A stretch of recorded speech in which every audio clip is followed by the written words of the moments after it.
సూరసాని వెంకటేశ్వర రెడ్డి, ఆంధ్రప్రదేశ్, ప్రకాశం జిల్లా, మార్కాపురం. నాకు నా కుమారుడు సూరసాని సీతారామరెడ్డి. ఓకే. అసలు ఏం జరిగింది ఇంతకుముందు? మీ ఆమెకి ఆయనకి ఎప్పుడైనా గొడవలు జరిగేదా? ఏంటి ఆమె ప్రవర్తన ఎలా ఉండేది? అసలు ఇలా జరగడానికి ఏం కారణం ఏంటో మొత్తం విధంగా చెప్పారు. వాళ్ళు 2018లో నంద్యాల జిల్లా, నంద్యాల మండలం, కొత్తపల్లి గ్రామం, తాతిరెడ్డి నాగేశ్వరరెడ్డి గారి కుమార్తె రేణుకాతోటి వివాహం జరిపించినాము. పెళ్లి చేసిన తర్వాత 1 సంవత్సరం బెంగళూరులో ఉన్నారు, 1 సంవత్సరం ప్రకాశం జిల్లా మార్కాపురంలో ఉన్నారు. ఆ తర్వాత హైదరాబాద్ బాచుపల్లి సెటిల్ అయ్యారు. సెటిల్ అయిన తర్వాత బాగానే ఉన్నారు. తర్వాత 2025 9వ నెలలో రేణుక వచ్చేసి అతని బాయ్ ఫ్రెండ్ రమణారెడ్డి తోటి మల్టిపుల్ సెక్స్ వీడియో తీసుకొని రేణుకాని తీసుకొని రేణుక రమణారెడ్డికి ఫార్వర్డ్ చేసి, ఆ రమణారెడ్డి వచ్చేసి సోషల్ మీడియాలో ఫార్వర్డ్ చేస్తే 2200 మంది చూసినారు పబ్లిక్. అది చూసి మావాడు తట్టుకోలేక ఇది అయినాక తర్వాత మళ్ళీ మావాడు సీతారామరెడ్డి మార్కాపురం వచ్చాడు. ఆ అమ్మాయి రేణుక నంద్యాల వెళ్ళిపోయింది. తర్వాత వాళ్ళ పెద్దోళ్ళు, వాళ్ళ నాన్న, వాళ్ళ పెదనాన్న వచ్చేసి 1 నెల తర్వాత మాట్లాడుకుందామని మార్కాపురం వచ్చారు. మార్కాపురం వచ్చిన తర్వాత అమ్మాయిని తప్పు అయిపోయింది, క్షమించండి, ఈ ఇప్పుడు తప్పు జరగదు, మేము తప్పు జరగకుండా చూసుకుంటాం అన్నారు. అంటే నేనేమన్నానంటే ఆ అమ్మాయికి అలవాటు ఉన్నది, ఎప్పుడు మానుకోదు, అది కుదిరే పని కాదు, ఈడాకులు ఇవ్వమన్నాను.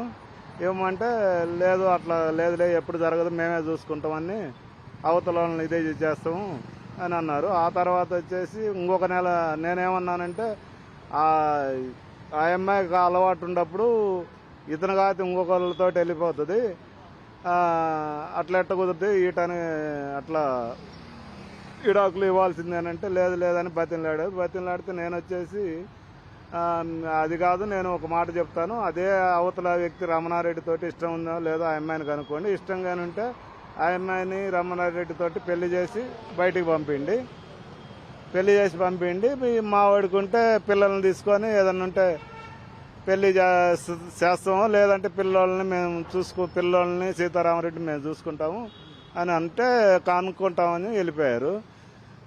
వెళ్ళిపోయిన తర్వాత మళ్ళీ 1 నెల తర్వాత కాల్ చేశారు, వస్తాము మాట్లాడుకుందాము అని.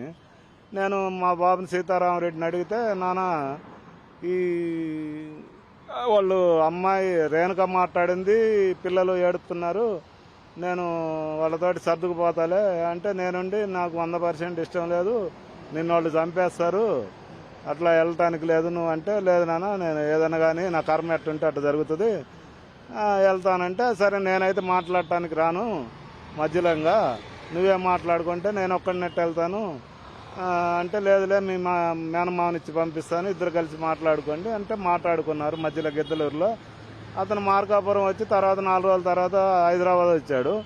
ఆ అమ్మాయి నంద్యాల నుంచి హైదరాబాద్ వచ్చింది. వచ్చిన తర్వాత సాఫీగా నడిచిపోతుందిలే అనుకుంటున్నాం. అనుకునే లోపు సంక్రాంతికి వచ్చేసి పండక్కి మళ్ళీ ఆంధ్రప్రదేశ్ మార్కాపురం రమ్మన్నాను. రమ్మంటే లేదు నాన్న నేను గోవా వెళ్తున్నాను, మా మామూలు ఏదో చేస్తారంట అవతల వాళ్ళని, నేను గోవా వెళ్ళిపోతున్నాను అంటే, లేదు వాళ్ళు చేసేది ఉండదు ఏముండదు, నువ్వు రారంటే, లేదులే నా మనసు బాగాలేదు గోవా వెళ్తున్నాను అన్నాడు. గోవా వెళ్ళి వచ్చిన తర్వాత 3వ రోజు 3-4 రోజులకి ఆ అమ్మాయి చిన్న పిల్లోడిని, 26 నెలల పిల్లోడిని ఇంట్లో గడిపెట్టి వెళ్ళిపోయింది ఏడుస్తుంటే. వెళ్ళిపోతే అదే సీతారామరెడ్డి మా వాడిగానే ఒక 2-3 గంటలుంటే ఆ పిల్లోడు కూడా చచ్చిపోయాడు. ఆ తర్వాత వచ్చేసి నాకు ఫోన్ చేస్తే ముందు పోలీస్ కంప్లైంట్ ఇవ్వు, తర్వాత వాళ్ళ నాన్నోళ్ళకి ఇన్ఫార్మ్ చేయి అంటే చేశాడు. వాళ్ళు వచ్చారు. ఇంక అప్పటి నుంచి 10 రోజులు 12 రోజులు మా అబ్బాయి కాడే ఉన్నారు, వాళ్ళ మామ, అత్త, బావమరిది వీళ్ళందరూ ఉంటే. తర్వాత ఫిబ్రవరి 8వ తారీఖు సాయంత్రం 6 గంటలకి సూసైడ్ నోట్ రాసి ఇన్స్టాగ్రాము, వాట్సాప్లు, ఫేస్బుక్లో అన్నిట్లో పెట్టేసి హుస్సేన్ సాగర్లో దూకి చనిపోయాడు. చనిపోతే అప్పటి నుంచి ఆ కేసులో 11 మంది మీద కంప్లైంట్ ఇచ్చాము. సూసైడ్ నోట్లో ఉన్నది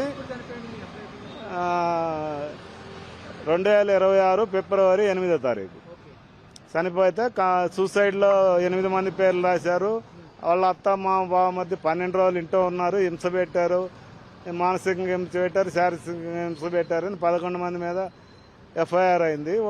అయితే ఇప్పుడు వాటికి ఏమి చేశారనేది పోలీసు వాళ్ళు ఇద్దరిని అరెస్ట్ చేశారు. కథ వాళ్ళని ఎంక్వైరీ చేస్తున్నాం, పట్టుకుంటా ఉంటున్నారు. అధికారులు ఇప్పటికైనా స్పీడ్ చేసి ఎంక్వైరీ చేసి అందరిని అరెస్ట్ చేయాలా.